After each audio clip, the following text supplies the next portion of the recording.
All right, we are live for On the Hunt, episode 71, believe it or not. That's right. Our show is old enough to have an AARP card. That's right. But I do want to say hello tonight to my good friend, my good buddy, my brother, Bobby Bless. How's it going, man? What's up, man? Nothing really, just a regular day. I'm glad I'm off because Walmart be Walmarting. So that's where I'm at with that big dog. So I do want to say, before we get too much further into the program, we're hoping that we will see Nate Rucker tonight. We're hoping that we will see Reggie Funches. We have spoken to their people. Their people have not gotten Oh back to God. us yet. So we'll see. We'll see what happens. Okay. We'll see what I know. Last time Nate was on the show, he said if he saw one green and one green M&M, he was leaving. Okay. Hey, So hey, look, Nate. Look, Nate. I take a shot for that. there you go. There you go. So we do have, kind of a bit to talk about. I don't want to, oversell it and say we got tons of stuff. Okay. But we do have, a little sampling, of Detroit Lions news. Obviously, the big meat of tonight's episode is going to be kind of reviewing the schedule, telling you what we think about it.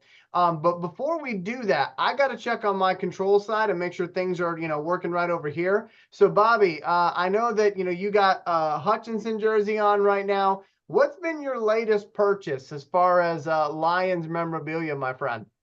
Oh, you know what? I kind of been slacking though, man, because I told you Walmart be Walmarting. But the closest I got to some new merchandise is I opened up a pack of football cards, and then I got Jack Campbell, and I got our boy Jameer Gibbs, Elijah. You know about that one, and Yep. who else I seen? I think it might have been St. Brown. So I'm cool with that, because those are guys that's actually going to be around and whatnot. And for I just thinking about all the lion stuff I've been collected. The stuff that hurts me the most is when I get like guys jerseys that leave town. So Hmm. I got me a golf jersey. He's around. I Yeah. got me a St. Brown jersey. He's going around. So times just is changing in the merchandise world. That is what I'm talking about. And I just working in the public like I do. Um, I seen a guy with the new jerseys on, and Elijah, they badass, bro. They sweet. So They you have is you haven't sweet. gotten one yet, though, right? Oh no, no, no. And when I do get one, my plans on is getting the Jameson Williams one because with just something got like if I could bet on stock right now, that's what I'd be betting on some Jameson Williams stock just to be all the way, brother. And but as far as the merchandise world, man, there's a lot of sweet hats out there. I am, you know what, Elijah, you really calling me out. I am lacking on my hats, man. I'm not content. It's just that I don't even want to look at the websites right now, Elijah, because I got something marinating and I don't want to just I want to put my focus towards that right now. I But get that. when that damn football season starts, you already know I go stupid as they say. And blue and silver skies, baby, blue and silver skies. Now you are keeping your tradition though of only getting a hat when we win, right? Like that, you're going to keep that tradition moving forward. Yeah, that's only a tradition when the season starts, sir. So, because Okay. since they don't win in the off season, I choose. I be trying to try to get a hat every week, but I don't know, man. I'm kind of like a recovering addict with them damn hats right now. But it takes is one. It just takes one, and I'll be back on the wagon, right? As they say. That's No offense against anybody struggling with an addiction. I'm just talking about my addiction, right. my addiction. But yeah, brother, just excited. But I will also say this: now that we are a team that actually win, and that's America's fan favorite, this shit done got expensive. So Hmm. that's kind of different too. So Yeah, and it feels like we're living in a kind of a time in the NFL. Happens every season, but I'm noticing it more this season because of the success last season, if that makes any sense. Because yeah, usually I wouldn't pay that much attention, nor would I hear that much really about the Lions. But this offseason, we're everywhere. We are everywhere when it comes to these major sports talk shows. It's like they figure out a way to work us in. two sentences that we don't even belong in, you know? Like they'll have a story about the Cleveland Browns, and then right in the middle of it, they're like, yeah, but you know what's going on in Detroit, you know? And it's been a long time. Like, I've never seen that happen in my lifetime, where like they will literally do whatever they need to do to work us into every discussion. And that's so funny. That's how I used to be. They used to be like, dude, what is wrong with you? Now, you know what I mean? Because I could find a reason to like. That's how I look for merchandise. Not to cut you off, my brother. I think I put myself in situations like just say for instance, I walk outside, I'd be like, damn, it's raining. I need me a Lions umbrella. You know what I mean? So like I'm scraping ice off the window of my car this winter. Like, damn, I need a Lions ice scraper.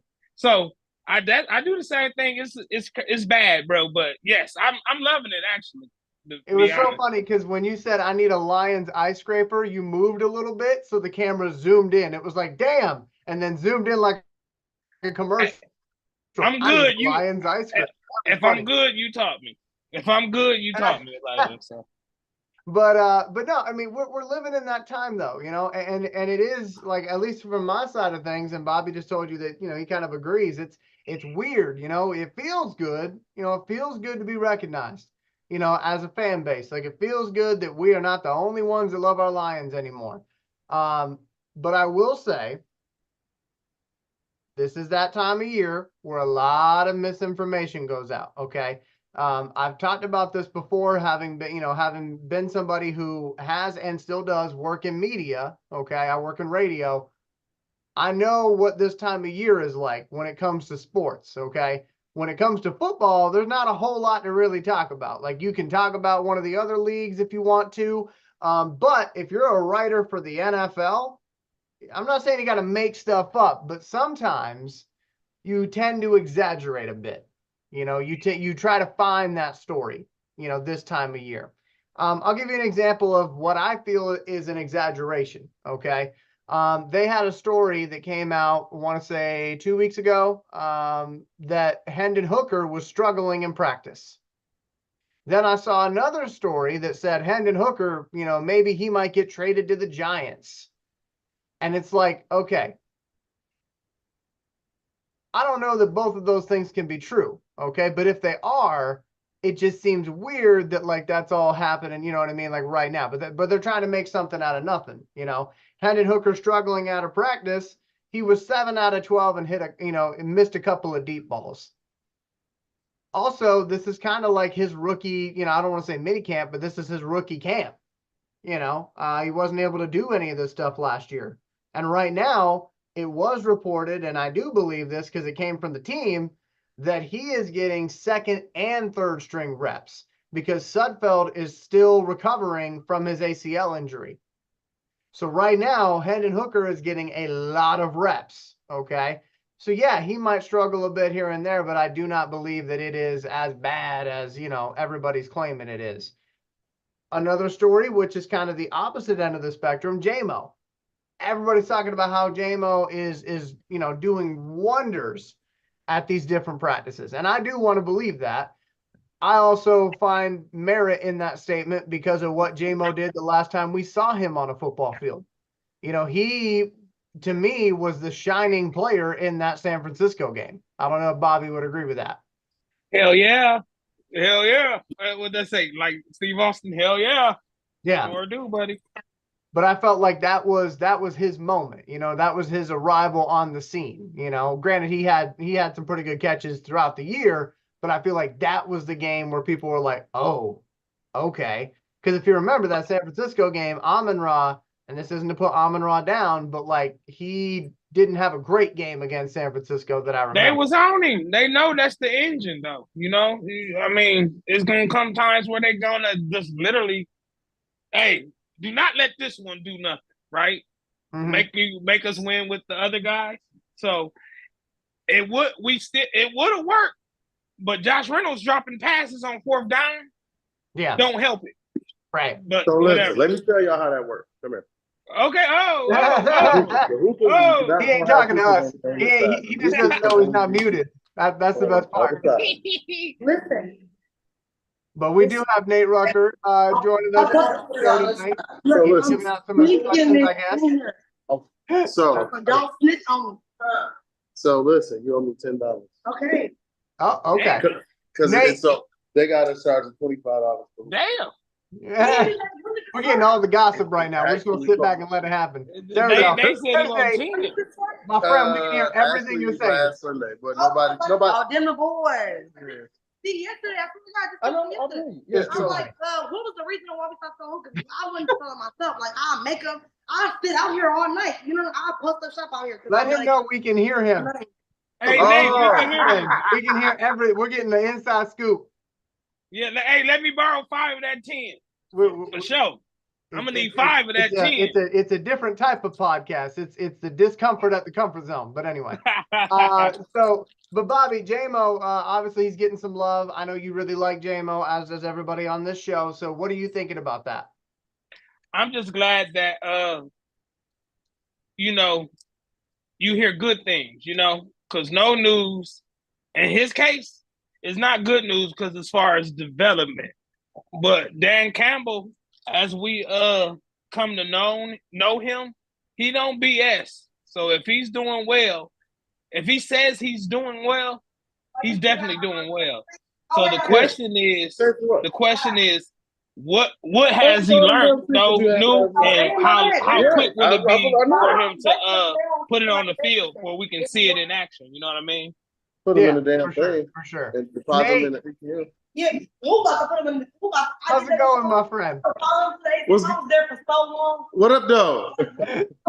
So we're talking about JMO. We're talking about off-season storylines and how sometimes they can be a little bit inflated and other times they're right on. So we talked about JMO. What's your opinion on what you're hearing about JMO and what you're hearing about Hendon Hooker? I feel like the Hendon Hooker thing is overblown, and I feel like JMO. I believe that. Hendon Hooker's overblown. Number one, it's that everybody just wants. It's one of them, like they want to see something on the field right away. We already talked about this. So it's the same thing. Hey, people, you have to relax. You have to understand that we have a quarterback. And I hate to say it, and you're always going to have that ethnic thing. Oh, well, this guy can do it all. He can run. He can't run. It's the old proverbial white man can't jump type thing. But regardless of the fact, Jared Goff is our quarterback, and you're talking about training camp. Right. You're talking about a guy who, ain't really have. Thanks, man. And they just blew it out of proportion. Like I said, they want to see something so bad that they just have to write something. Right. That's it. Everything is a clickbait. Hendon Hooker struggles. Well, of course he's going to struggle. You putting him against a first-team defense. He hasn't really acclimated. Like it's training camp. Right. Remember how we can use Matthew Stafford as a thing. Oh my God, Matthew Stafford gets picked off 9 times in training camp. Right. Hell, he got picked off by Vitae, and people love to justify the pick of Vitae because he picked off Stafford in training camp. Man, fuck out of here. That'd be the dumbest. You also have you have the lack of actual content, and they're trying to make up for it. They're trying to figure out things they can talk about, and theorize, because we're like I was saying earlier in the show, I said we're in that island of misinformation. I feel that point of the season, because you got people talking about the Bears in one breath. I hear the Bears talked about as they're ready, which I think is hilarious, because why would you ever say that about the Bears? But then the other thing is they're like, oh, Caleb Williams is getting benched at practice because he can't hit anybody, and I'm like, those are two very different things. But the crazy part was, when you look at the highlights, he's out there throwing dots in his first practice. But again, you're talking about 7-on-7s, no pass rush. You've got so many seconds to get rid of the ball, meaning the only thing the receiver is doing is waiting to beat the corner. And he just has to throw the ball. Like, to me, stuff like that is completely overblown. As far as J-Mo, it's his time. He plays so much bigger than what his weight is. Like his football speed is incredible. His toughness is incredible. I don't think he needs to work on is just the jug machine. I want to see him high point the ball. I want to see him attack the ball, because he is that fast. So the sky is the limit for him because literally a guy that fast, that fluid, that smooth is scary. Yeah. You can't, and as he said, as he showed, everybody know how fast he is. There's nothing you can do. Honestly, you can't jam him. You can't give him a cushion. Like even in the Dallas game when he completely blasted Deron Bland. Man, and he dipped on him too. Had he caught it with his hands, he might have been able to keep going. I know he had to slow down a little bit to catch it in his body. But again, hey, long as he doesn't drop the ball. Right. But at the same time, you be like, dog, I want to see you want to see more because if he's able to get, let's say, 50 catches, he gets around 50 catches, you're looking at 700 yards easy. Right. You're looking at, of course, multiple touchdowns, then the jet sweeps, the end arounds, the trick plays that are going to scare the shit out of defensive coordinators. You're going to see a lot of throwbacks. Like, he's that dynamic that Ben Johnson can generate offense off of him just being on the field. And that's the crazy part. Because one of the things they said when Terrell Davis was playing with Denver and Mike Shanahan and all them, when he had the migraines, he said, hey, you're a decoy. This play is not going to work if you're not on the field. Right. Just you being on the field makes the defense react totally different. Yeah, they gotta account for you. Right. So if J-Mo's on the field, he's always going to have a safety over him. Always. So this is where the underneath stuff comes in. This is where Amon-Ra is really going to be dangerous. This is when Laporta is going to be even better. And I'm actually looking forward to see a better breakout season from DPJ because DPJ is going to get a lot of single coverage. So he's faster than Josh Reynolds. Hands is better than Josh Reynolds. He's younger. He's bigger, strong, 215 pounds. He's 10 times Anquan Bolden with speed and all of that. He just has to get those reps and get himself in tune because we all know he's a lion at heart. Dude, this has been his dream. This is the reason why he played football. He wanted to be a lion. His dream has came full circle for him, his mama, everybody. So go out there and just show people. Like, people like me have watched him since PAL. From the PAL League to high school to Michigan. Now he's back home.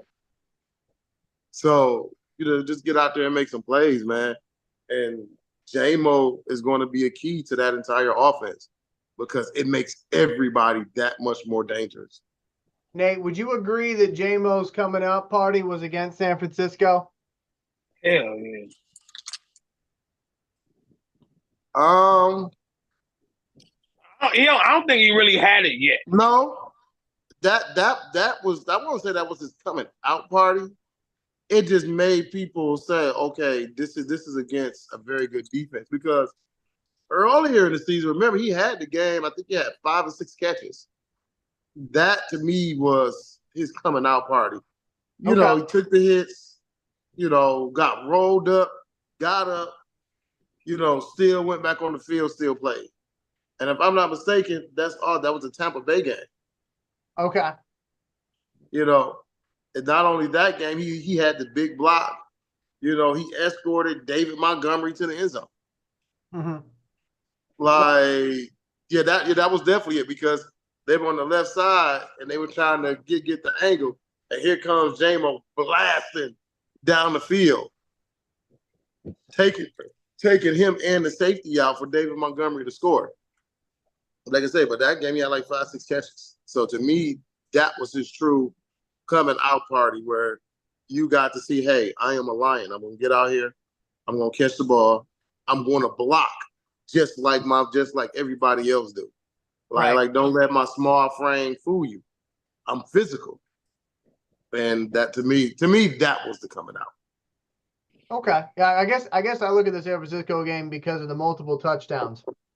True. I get that. And like I say, people are going to look at it because it was multiple touchdowns. It was against a top-notch defense. Yeah. So I truly understand that.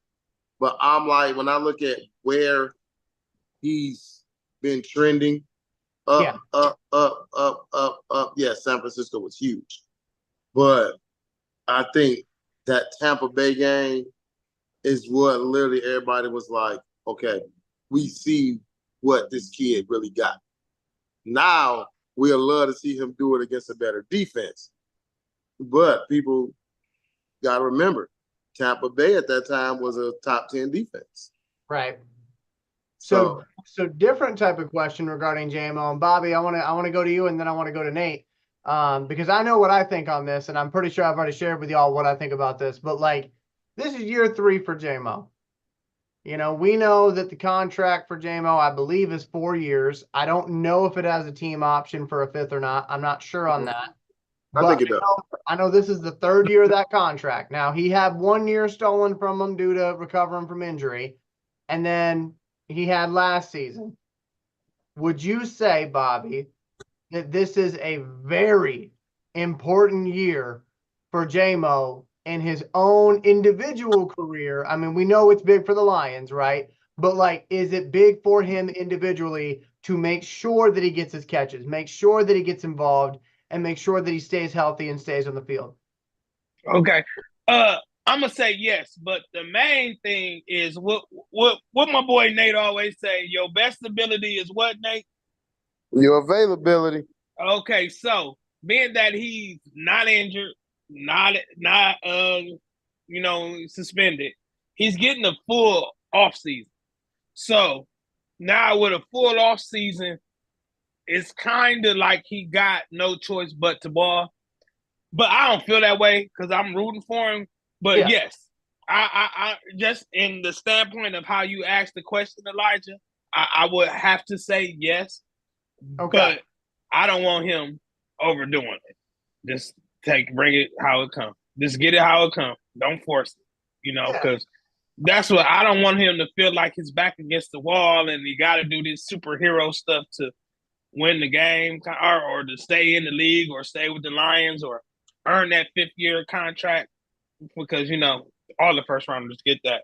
So I want to I just want him to let the game come to him, but when it comes to him, take it, go on, boy. You know what I mean? Do what you got to do, because I know you got the skills, man, and it's only a matter of time before your availability will show everybody how much skills you got, Elijah.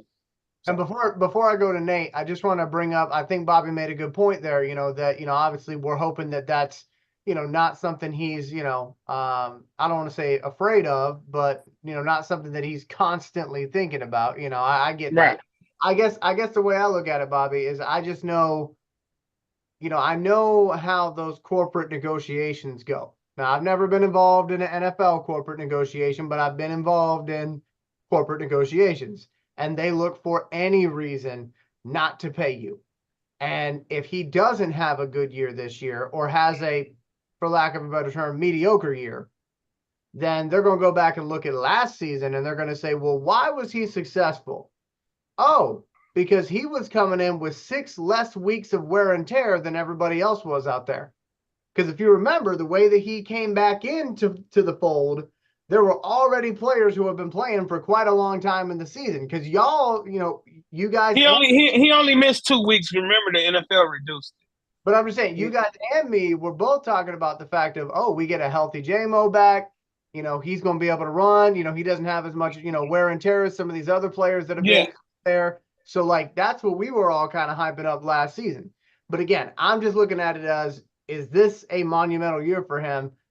Bobby says yes, but he hopes that, you know, J-Mo's not just thinking about that all the time. Yeah, man, I don't want him reaching out for extra yards and all that old silly stuff. I just want him to just bring the, because you fast, boy. Soon as you get the ball, just go. You ain't gonna never have to reach out. Just don't feel like you gotta do more than you have to. You know what I mean? Not saying that you don't, you know, just don't force it. Just play it how it goes, because a lot of times we put a lot of unnecessary pressure on ourselves, and that's just not on the football field. That's sometimes in real life. So just go with the flow. Just know that if you play your game, or if you just stay patient in the system, it's gonna show.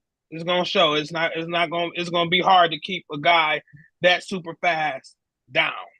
Just get the ball in your hands, and the main thing that helps me with him, now that we just continuously talking about that, is he blocks also. Yeah. So you can't block and not be fully invested. So right. That just don't go hand to hand. So just play your game, continue to be physical, continue to find work when you don't got the ball, and eventually it's gonna be big things for you. Nate, is this a monumental year 3 for J-Mo? Yes, but okay, but what we got to remember is that you can't have it both ways. So we can't have him to be physical and go all out block and then half ass on the offensive end. You know, right. If you're gonna play, you're gonna play. You're not gonna pedal it down, you know, on certain parts of the game. Like, it don't matter if it's kick return, punt return. You can't go out there and be like, oh well, I'm really not gonna try to clean this guy out, because I don't want to hurt myself. No, because then you're doing your team an injustice. Right. Your effort has to be what it is, and like this is why it's so important. Where they always say, hey, you practice the same way that you're going to play, and you play the way that you practice. Right. So you go hard in practice. This is what's going to translate to the football field. When you play hard on the football field, it's going to translate to the practice field. And the beauty of that is it's going to translate to the guy that's guarding you. It's going to translate to the other side, and it's going to continue the whole thing of iron sharpens iron. So you have to make sure that, hey, I'm going to give it everything I got. This is why you're a Dan Campbell guy. Right. Like you said, we balls to the wall. It's all gas, no brakes. So we want him to go ahead and do what he do. We want him to go ahead and be assertive. We want him to go ahead and continue to say, hey, I've got to make this play. Now, that's just the mindset. Because if I have that in my head where I say, I'm going to make this play, it's going to translate to everybody else. And then you have that wide receiver room type competition where, okay, I got this. No, I got to get this. Or right. J-Mo got this. I got to get this. It makes for a great competitive and a great successful wide receiver room. And that's what's going to make the team better. So, as I say, you play the way you practice and you practice the way you play. So we don't want no half-asses from them. Like, no, have it in your head, hey, I'm going to do what I do. I'm going to be the best at it. And that means going hard all the time, every play. I mean. Hey, so you are Brad Holmes, okay? I'm gonna go to you first on this one, then Bobby. So you are Brad Holmes. You are looking at whether or not to pick up that 5th-year option for J-Mo, because we just talked about how he is a first rounder, so everybody gets, all the first rounders get a 5th-year option. So that's my understanding now. So you're considering whether or not to pick up that 5th-year option. Is there a threshold that he needs to meet? No. Because again, if you're looking at what you gave up You're looking at the potential. You're looking at his spot production. Okay. So, and then also that you're looking at the growth of a player, the growth of a young man. Also, you can look at the history and the way Alabama wide receivers have translated to the NFL. All of them have docile and BS first couple of seasons, 2-3 seasons, all of them. And then next thing you know, from Jalen Waddle, Devontae Smith, Amari Cooper, CeeDee Lamb. What's the dude for the Eagles? That's Smith, right? Yeah, you said that. Yeah, but that's what I'm saying. I mean, but that's all of them. So they also have to get acclimated because the Alabama offense is totally different from your NFL offense. Mm-hmm. So you're talking about you taking a young man, putting him into a grown man's game, giving him a different type of offense that he has to feel through, that he has to learn, that his body has to adjust. He wouldn't be at Alabama if he ain't had the talent. Right. We've seen it. You see it on the field. So, and this has been, I hate to say it, but I blame Alabama's offense, the offensive coordinator, and the wide receiver coaches on why Alabama wide receivers are slow starters when it comes to their NFL statistics, just their production. And that's because Alabama doesn't use, they're a run-heavy spread, and then, a lot of wide receivers, they don't even really run routes out there. Mm-hmm. So they beat you up with the run, then they hit you with a play action. You get a lot of single high safety, shit like that. And so you don't have to learn how to beat that until you get to the NFL. So when you look at J-Mo, the injury, then you look at his growth as a young man, learning how to be an adult. And then you look at what he did, like you say, whether it was the Tampa Bay game or it was the San Francisco game, you say, damn, this is what we wanted. This is what we needed. So, yeah, you pick it up without a question. It's not even an afterthought. So, Bobby, I saw you smiling and nodding your head. So, do you agree with Nate? To a certain, yeah, I do. And the main thing is, like, I don't want to put a number on it or nothing. Is when you see it, you gonna know. Me and Nate, we didn't fought with them calculator boys a long time. For a long time. Long time. So I can't sit here and act like I don't want to just jump up and be like, amen, Nate. You like, it's no number on it. When you see it, you know you need to pay for it. Kind of, you know what I mean? So like, I'm like, just say for instance, not saying that I'm expecting J-Mo to be this person, but if Josh Reynolds was golf go-to guy, if he fall into that, I'm happy with that. If he is the second best receiver on this team other than St. Brown, I'm paying him that. I don't know if it's like a number I'm looking for. I don't know if it's some highlight plays that's going to be SportsCenter top 10 I'm looking for. I just know, that man, like what Mark Jackson say on the basketball, Nate, mama, there go that man. That's what I'm talking about. I want to be like, ooh, shit. Yes. You know what I mean? I want the oohs and ahs more than the how many yards he got on third down. And I don't want to hear none of that shit. I just want to see him make plays, and we're going to go with it, right? That's about it, bro. Yeah. So I don't want to play the role of a calculator boy, but Nate the one going to get you. I'll say what was in my head. Okay. I'll say Nate was beefing with them big time. But again, I'm not. I think these guys can vouch for the fact that I'm not a calculator boy. Okay. Yeah. That's not how I usually operate. But again, just me thinking, as far as like, okay, it's his third year. What do I as a fan want to see from him? Me personally, I want to see him play more games than he doesn't. I think he would have played a full season last year. If he wasn't suspended. So, but I hesitate to say he's got to play a full season because everybody gets hurt. Everybody gets banged up. So what I would say is he's got to play at least 12 out of the 17 games.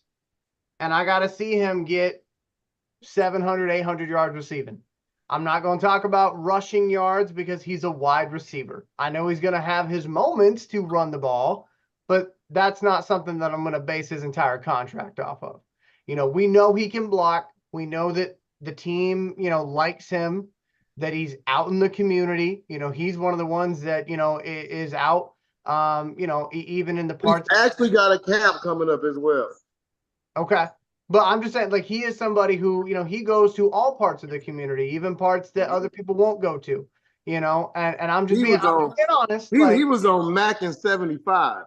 So anybody, y'all might not be familiar with that, but people from the D, we very familiar with Mac.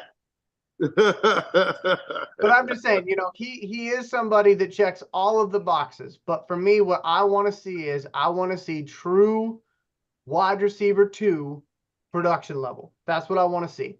Because if I don't see that, then I'm going, okay, you got to play year 4, and we'll talk about it after that. Because think about it. CeeDee Lamb, he was the 12th overall pick. Well, right, but think about it. Look where CeeDee Lamb was picked. And as of last year, he finally became the number 2 / or number 1. Because remember, he was behind Amari Cooper. He was behind Michael Gallup. Then you had CeeDee Lamb. Yeah. But I'm saying as far as like talent-wise, on our team, it goes Amon-Ra and J-Mo. And you could make the case that it's J-Mo, Amon-Ra based on God-given ability, but I'm just saying I got to see that. I got to see that. You can't have, Donovan Peoples-Jones have more catches and more yards than you. You can't have Khalif Raymond have more catches and more yards than you. Like, it is that time. You got to put it all together and show something. And if you don't, then if it was me, I would say you got to play year 4, and we'll talk after year 4. Which honestly, if we're being fair to J-Mo, that would technically be his year 3. Because he didn't really have a year 1 because he was recovering. So I totally get that. And I'm not docking him for that. I'm just saying, I feel like J-Mo, having been drafted at number 12, and I really think that was the number. Hopefully I'm not wrong on that. But him being drafted at number 12, he's going to want big money. He's going to want first round money, whenever that second contract comes around, because again, when we're thinking about this, the other thing to consider is he's a wide receiver. So when you're talking about your skill position players, right, you're not talking about these folks like you do offensive tackles or quarterbacks, where their second contract most likely won't be their last contract. They'll have a couple of opportunities to get a bag.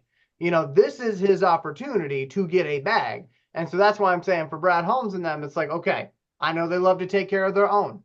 I know they love J-Mo, but I also know they're not just going to be like, okay, kid, we like your story. Here's some money. So I think this year he's got to get at least 700 to 800 yards receiving.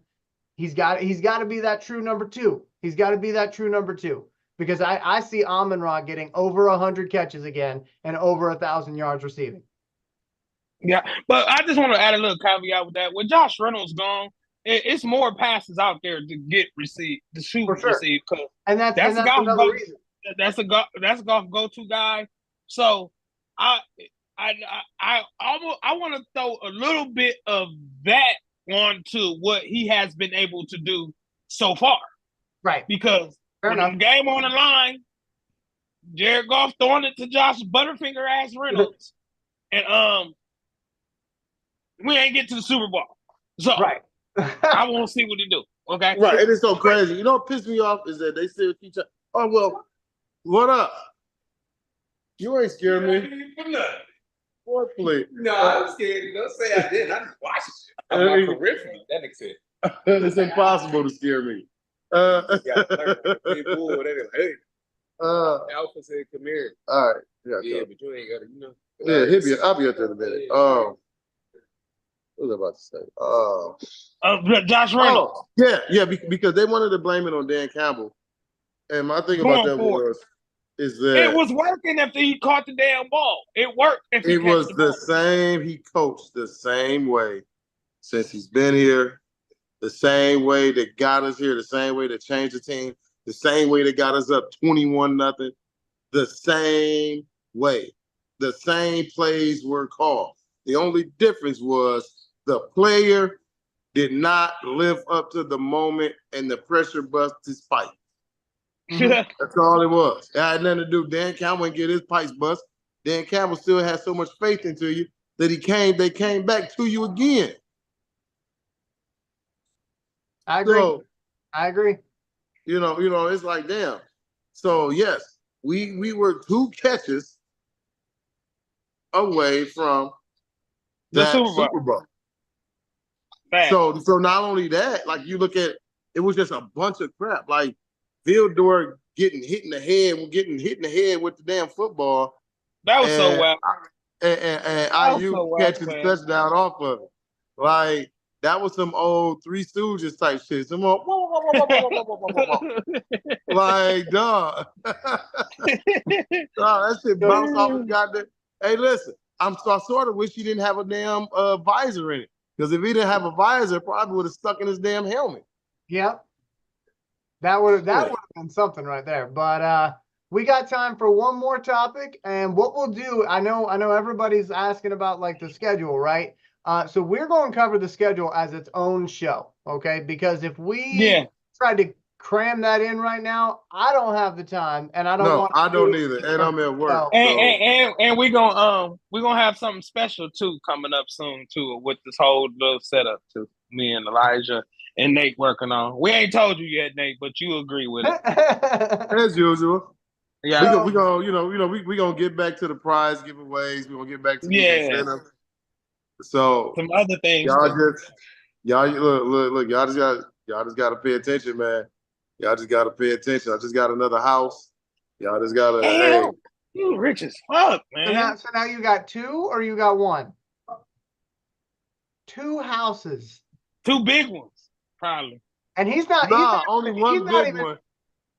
He's not even talking about like the little red plastic ones that come on the board game either. He's talking about real houses. Like this ain't Monopoly. Listen, I mean, money is out here to be made, and if God gives you that ability to do it, then you got to do it. It's the same thing whether you're on the football field. God gives you that ability to make plays. You got to make plays. Yes, sir. It's up to you. So let's talk about somebody that we hope will be making a lot of plays this upcoming season. Somebody that we really haven't talked about that much on this show, Jack Campbell. Now, Jack Campbell is somebody that's getting talked about fairly well during these training camp, articles and stuff like that that's been coming out. They're saying, hey, he looks pretty good, and Aaron Glenn's saying, hey, he's got a command of what's going on.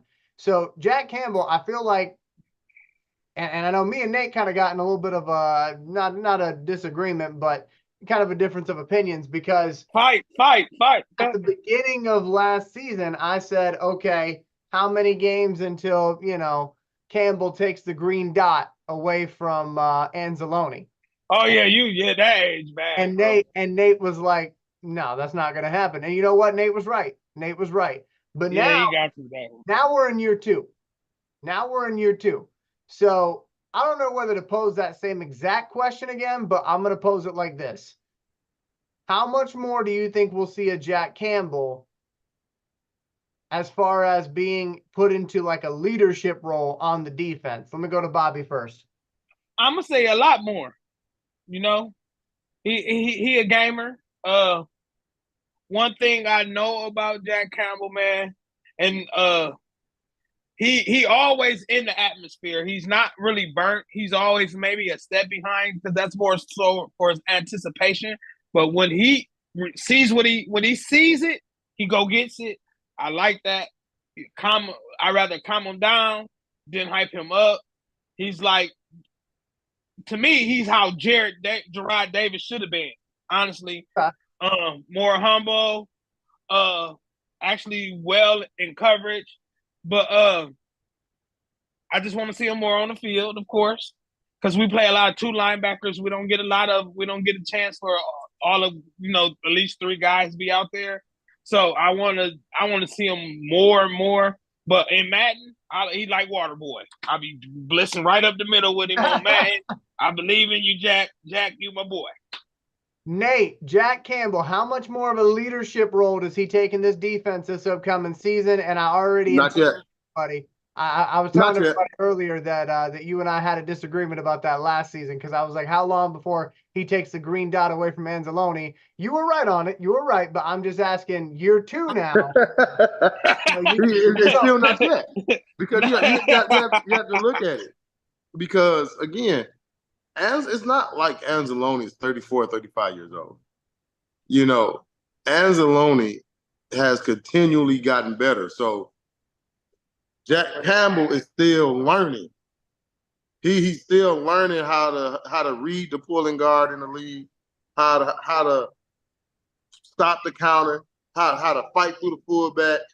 You know, all these, you know, play recognition, being able to disguise your bluff, you know, disguise your blitz, whatever, you know, everything from post snap.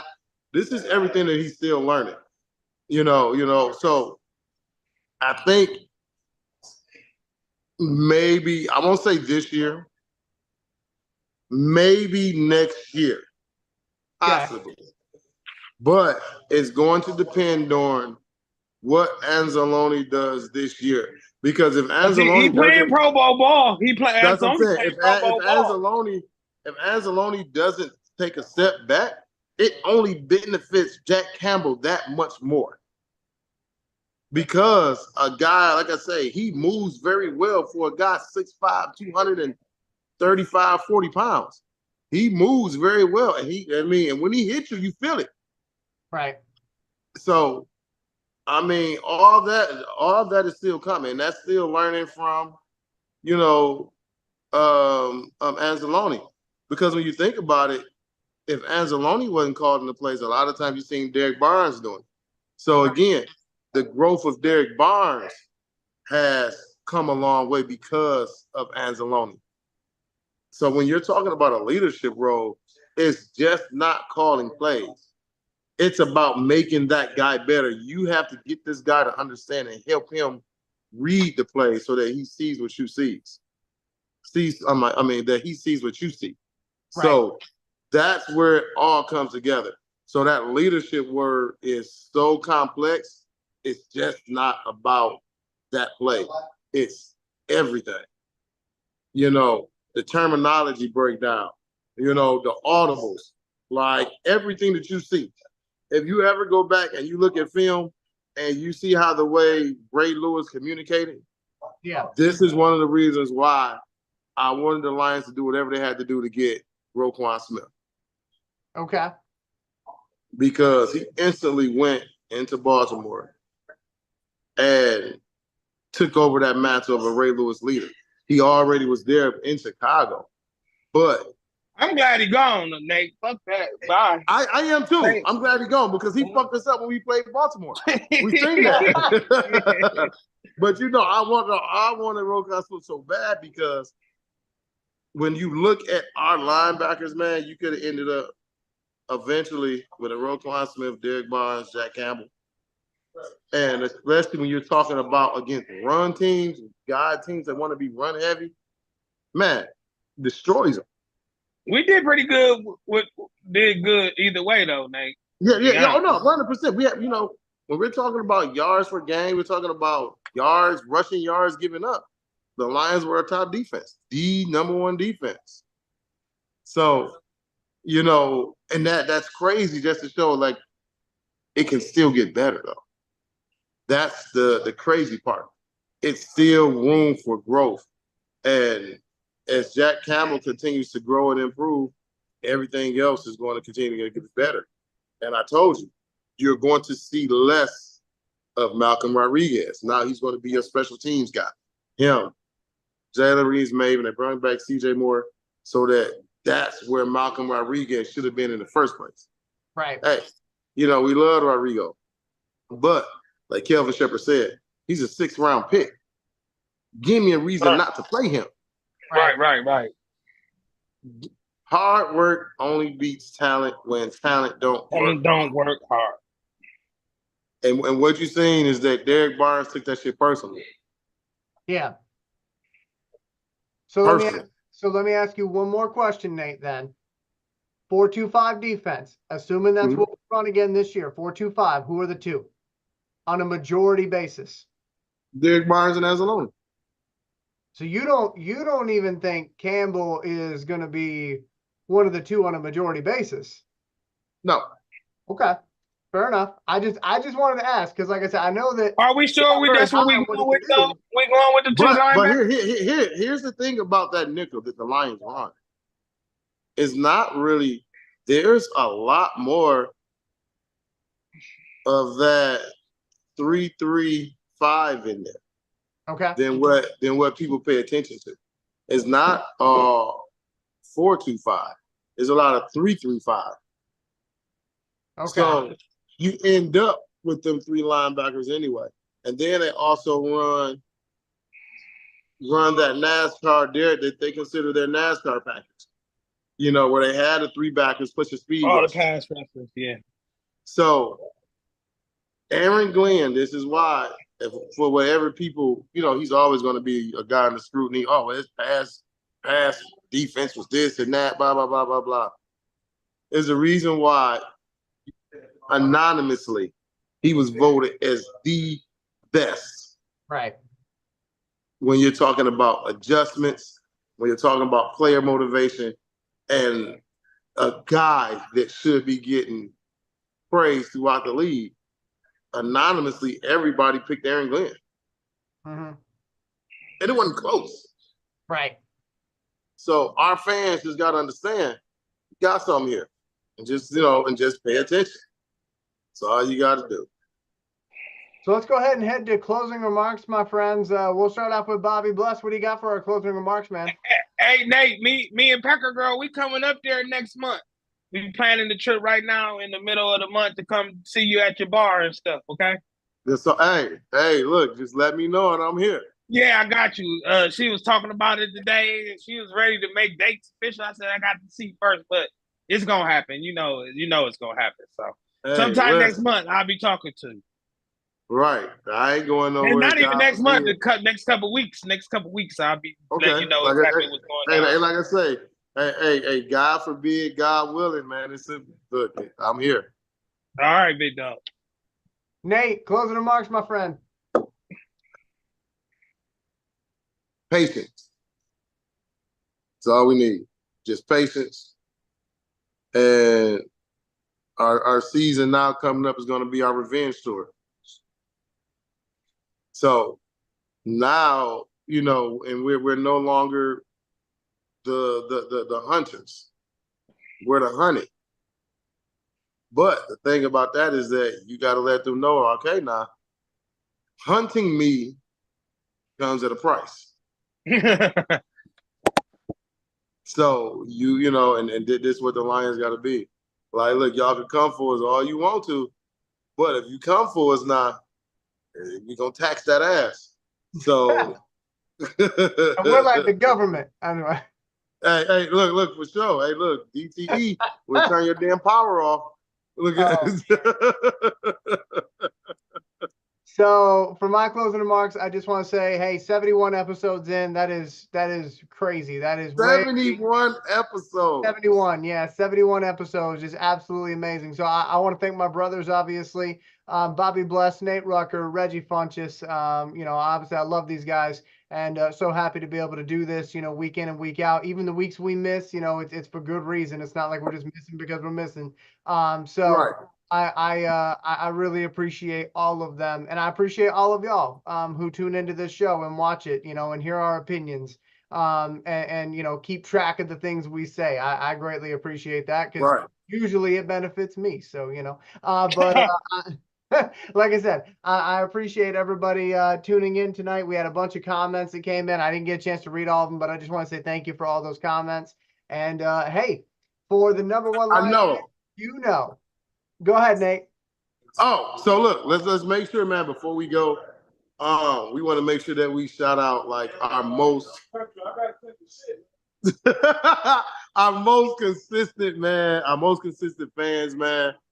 Our guy, Four Horsemen, Shay B, Bill Lockard, Jason Frick, Alante King. Just a quick few right off the top of the head, man. That we totally appreciate y'all and every comment that y'all leave, every episode that y'all have subscribed to. Every time that y'all give us the viewership, man. When y'all take that time out to stick it with us, man, we graciously appreciate it. So we gonna get back to them prizes, y'all. So remember, bring some more people. I got some good ideas and some good shit coming. We got some real good shit coming. Well, hey, real good shit. For the #1 Lions fan, Bobby Bless. For our resident defensive coordinator, Nate Rucker. For Reggie Funchess, I'm Elijah Winfrey. I want to thank you again for watching the On the Hunt podcast. Remember to be good to